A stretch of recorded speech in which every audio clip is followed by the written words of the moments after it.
Hello everybody, it's me, GhostCritic, with the first of my 3 Christmas specials for 2015, and what a big year it has been for comics in 2015. So much has happened. We've had some great new comics come out from just about everybody, and there's been a lot of comics ending this year. And we all like to try new stuff out, see how we feel, how they sit with us, and sometimes there's a few that just don't cut the mustard, and of course we kind of like let them drift away. And this top 10 for me is the comics that you won't be seeing on my pull list in 2016 for a variety of reasons, whether it's good, it's bad, whether it's just plain indifference. But here I am. Well, I know this is kind of a bit of a negative start to these specials, but I thought I'd get this one out of the way right off the bat. Right, so without further ado, these are in no order. It's just the fact that you are not going to see these books on my pull list in 2016. So we're going to kick off with Umbral, Anthony Johnson and Christopher Mitten, and I don't blame anyone for this really. It was a pedestrian fantasy, kind of Lord of the Rings-esque title. It wasn't kind of pushing really any boundaries in the genre, and was really for die-hard fans, and I think that's why not a lot of people pick this up to make this a proper ongoing. There's been no news about this being picked up for 2016. I think this book is kind of like petering out. Interest has been lost, so for that reason alone, bye-bye Umbral. What a shame.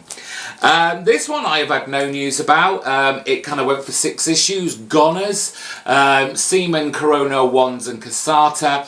A kind of supernatural movie monsters, kids in jeopardy type book. It was fun. I really enjoyed this, but it just kind of stopped.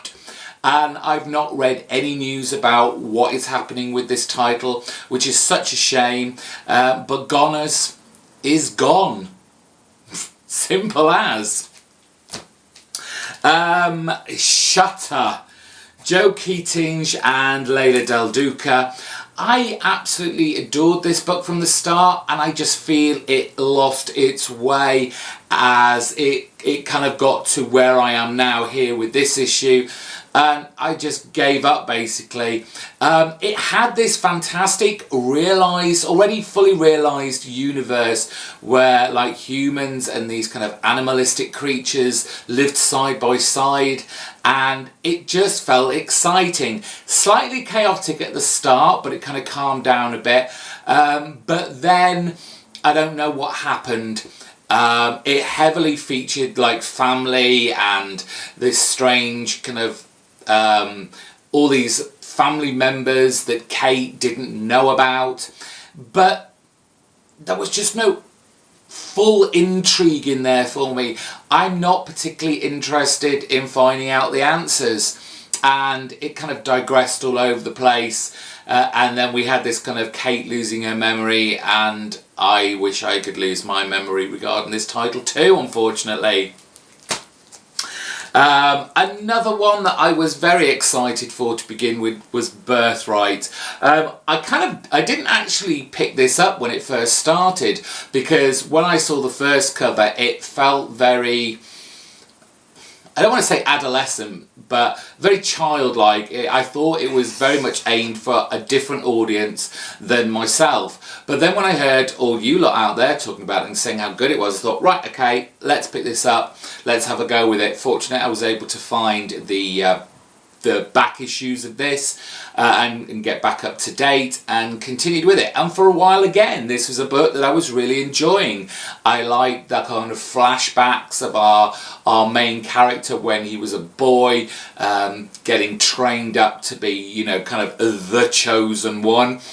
But again, something happened along the way where I kind of started losing interest, and as soon as I start losing interest in a book, it's got to go. There are a lot of great comics out there, and if you're not really at your top of your game in every issue these days, you're kind of treading water and gradually drowning. And for me personally, that's what I felt about this book. I know a lot of you are still enjoying this book out here. Unfortunately, I'm not. This is going to cause some controversy, I'm sure, and it's a book that certainly had a lot of controversy in its time. Bitch Planet. It's gone.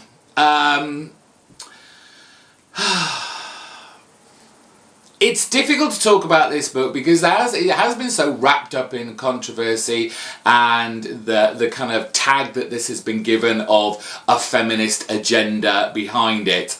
And I've said this before in past videos that I just think that Sue DeConnick on this just tried a little bit too hard, was a little bit too serious, and kind of overthought this book.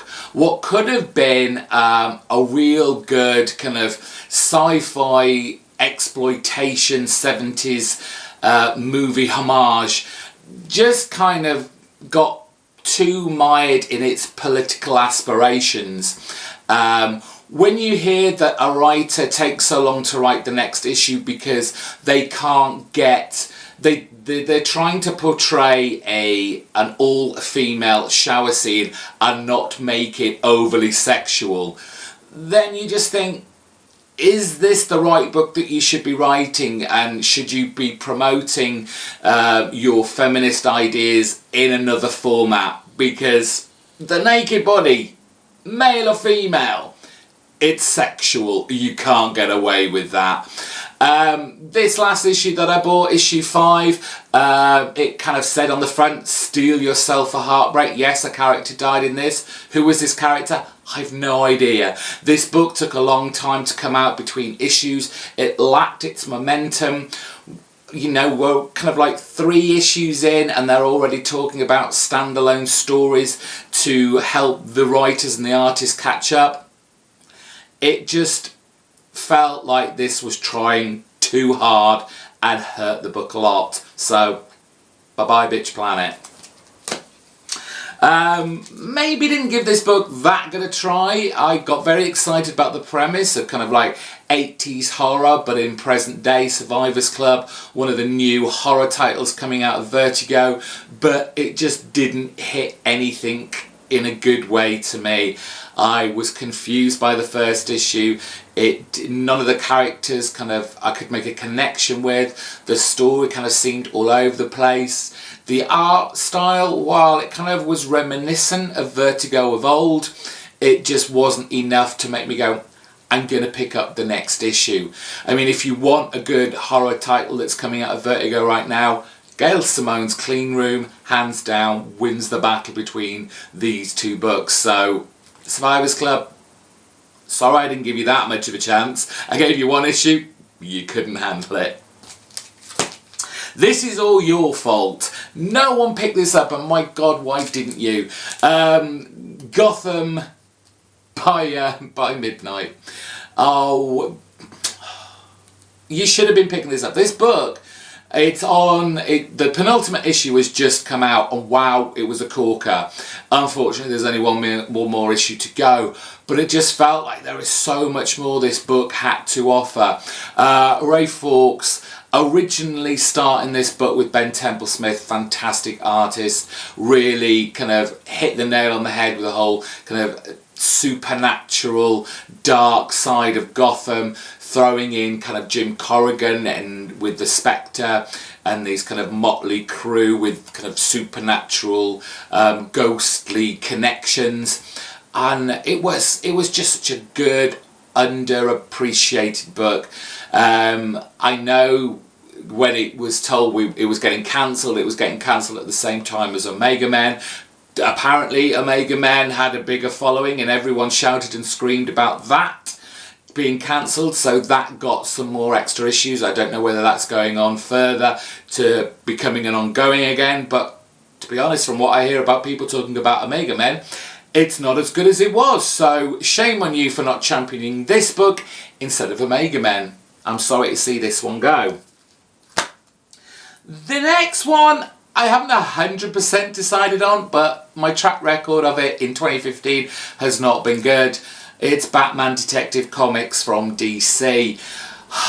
It's a shame. It was meant to be, you know, it's DC's flagship Batman book, but clearly being overshadowed by its sibling title Batman, with Scott Snyder and Greg Capullo overshadowing this book somewhat with all their great big events and sprawling stories, that this one has kind of felt now like its poorer brother.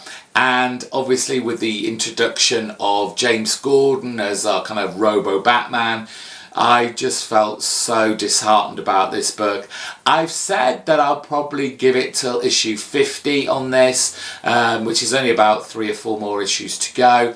Having Tomasi on this, who has written some great kind of Batman-esque titles with other characters, and he's done really well. I'm hoping he'll be able to pick this title up to lofty heights, and hopefully we may still see Batman Detective Comics on my pull list in 2016. Marvel obviously been putting out a lot of new #1s in their all new, all different range, and I gave Howling Commandos Shield a go at this, issue 1. I was drawn because, one, Frank Barbiere of Five Ghosts Image fame was writing this, and plus Man-Thing was in this, but this was not a good first issue, which was a shame because the whole idea of the Howling Commandos and all these kind of movie monsters and the kind of darker side of the Marvel kind of creature features, it was just kind of throwaway. We've got Dum Dum Dugan now, has been cloned several times over, heading the Howling Commandos. So knowing that up front, it kind of has no dire consequence on any kind of danger he gets himself into. So, because, you know, back at SHIELD headquarters, there's always another Dum Dum to use. I don't know how well this has gone with issue 2. I haven't really heard anyone talk about it, but this certainly won't be on my pull list. Finally, and I was very surprised about this, was Jeff Lemire's Plutonia. I tried issue 1 and it just was not good. I said this in several people's comments who also picked this up and chatted about it. It felt very much like a throwaway John Hughes teen movie with a dead superhero thrown in there to boot, and it was just, it didn't work. There's obviously Paper Girl set in the same environment is a much better issue and much more 80s feel than this was, and it's a shame. Jeff Lemire is such a great writer and he does so well on so many other titles that I thought this would be the one, his Image book, that would be great. You know, create around, do whatever he wants, clearly doing whatever he wants. Didn't work. So those are the 10 books you will not see on my pull list in 2016. Let me know down in the comment section what books you're dropping for next year. Probably to make room for so many more new #1s to come. Just in December, Marvel still churning them out, and they're all new, all different. DC, I've seen a few solicits for new #1s coming in the new year. The only one I'm particularly excited about is Swamp Thing, written by Len Wein. And I'm sure there will be another slew of Image #1s to come. So give this video a big thumbs up, subscribe if you're not already, and thank you for watching. Bye bye.